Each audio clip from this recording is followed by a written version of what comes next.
కానీ సీఎం మాత్రం రేవంత్ రెడ్డి గారు మాత్రం ఆయన ఇప్పుడు యువకులు చెప్తారు ఇంటిగ్రేటెడ్ స్కూల్స్. ఏందండి అది ఇంటిగ్రేటెడ్ స్కూల్స్?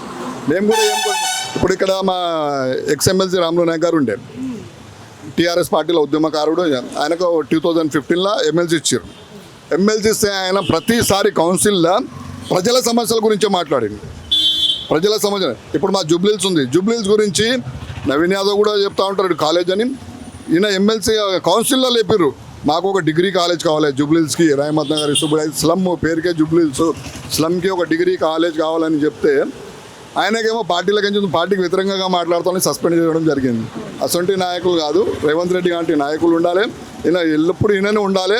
మంచి నాయకత్వం ఉన్నది, వాళ్ళ క్యాబినెట్ కూడా చాలా మంచిది. అందరికీ రెస్పాన్స్ ఇస్తున్నారండి. ప్రజావాణి ఎంఆర్ఓ దగ్గర పోకపోతే డైరెక్ట్ ప్రజావాణి, ప్రజా దర్బార్లో పోవాలి. ప్రజావాణి అది ప్రజల పాలన కనిపిస్తుంది మాకు. మేము ఎమ్మెల్యేలుగా మేము మినిస్టర్ ప్రజాప్రభుత్వం ఇది చాలా మంచి ప్రభుత్వం.